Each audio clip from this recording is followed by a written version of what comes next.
светить своими деньгами, потому что у них много денег. Поэтому они и засекретили, чтобы не возбуждать подозрений. Больше, чем в реальной жизни должны быть. Потому что это все неофициально, это все нелегально. Ну, как бы очевидно. Почему депутаты засекретили свои доходы? Значит, им есть что скрывать. А мы позволяем им это скрывать. Ну, не знаю, считаю, что это на совести каждого. Ну, как бы очевидно.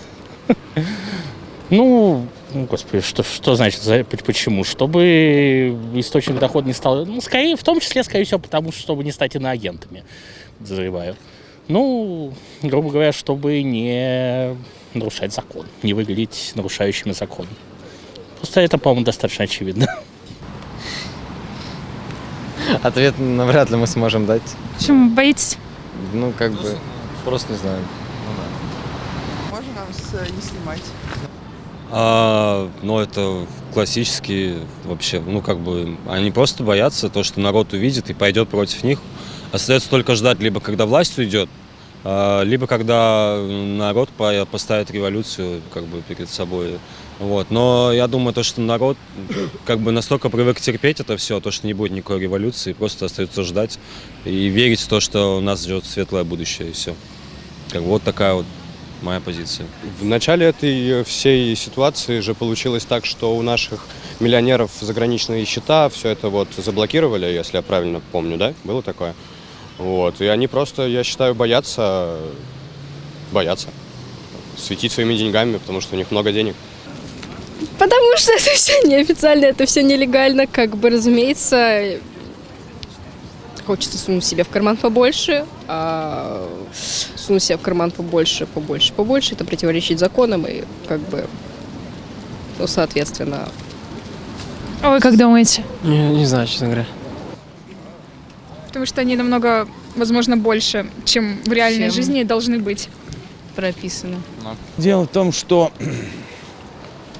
в России, если посмотреть на исторические катаклизмы в России, то основное, на что у нас играют какие-то противоборствующие силы, это на социальном неравенстве. Потому что, к сожалению, частично, чтобы у меня корова не выросла, а вот у соседа сдохла, да, то есть это немножко присуще нам. И поэтому, то есть наличие вот таких крупных доходов, виллы, яхты и все это вызывает социальную агрессию. Либо мы еще не достигли того уровня, когда собственность будет восприниматься нормально.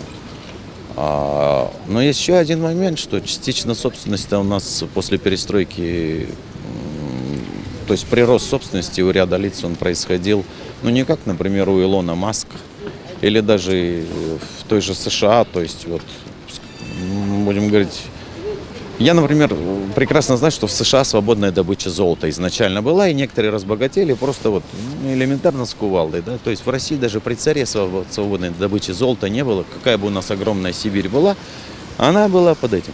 Поэтому вот это социальное неравенство всегда у нас, она вызывает агрессию. То есть тот же Емельян Пугачев, он что, с одной стороны за права и свободы, да, когда казачество подчинили, а с другой стороны, а давайте их хоромы разнесем. Ну и с другой, есть еще один момент, что правящая элита, она, к сожалению, я считаю, что она накопительством страдает.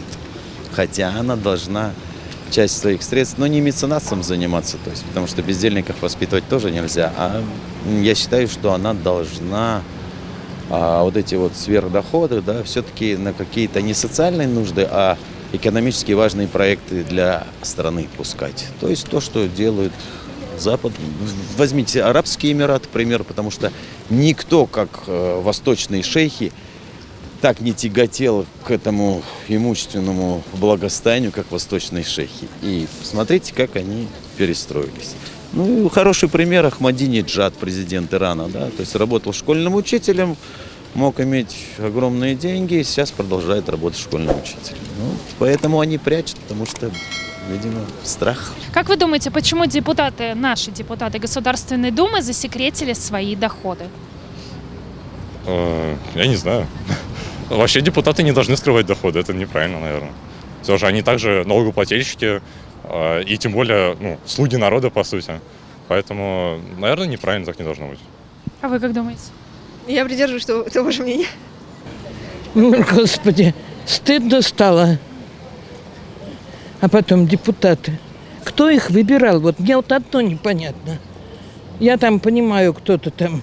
Ну ладно, Терешкова за былые заслуги, но ей уж, бабушке, отдыхать давно пора. Я лет на 10 моложе ее, я не скажу, что я дура, но мозги-то уже не те. И здоровья нет. А тут Боярский Сережа, депутат.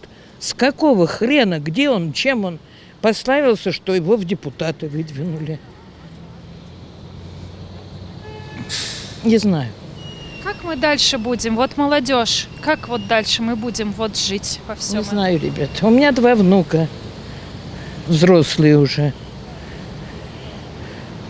Ну, надо сказать, ничего устроенные.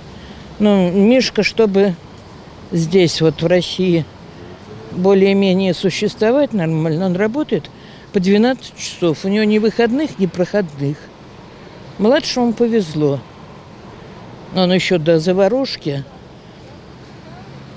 по приглашению уехал в Германию. Сейчас, правда, не знаю что, потому что толком и поговорить нельзя. Но они по контракту с женой там работают, так что. Но сюда приехать не могут. Ну, прежде всего, потому что доходы на них действительно большие, а вот источники, то, как они получают свои доходы, они совершенно непонятны и неизвестны. Депутат, например, может получать на бумаге, очень малое жалование, но при этом жить на широкую ногу. Образно говоря, он может, например, опять-таки получать 4 рубля, образно говоря, а жить как на 4 миллиона рублей. Поэтому они и засекретили, чтобы не возбуждать подозрений, главное не возбуждать возмущение и недовольство. Как вы считаете, так ведь не должно быть? Ну, безусловно, не должно быть. Почему россияне и весь российский народ все это позволяет? Ну, как сказать, позволяет, потому что я считаю, что от безысходности. Конечно же, люди не готовы терпеть, но мало, как говорится, убрать старое, нужно еще суметь построить новое.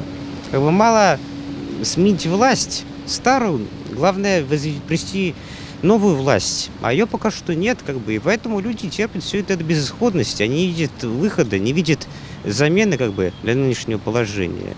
Это не потому, что они глупые либо наивные, а опять-таки потому, что не знают, что на что поменять.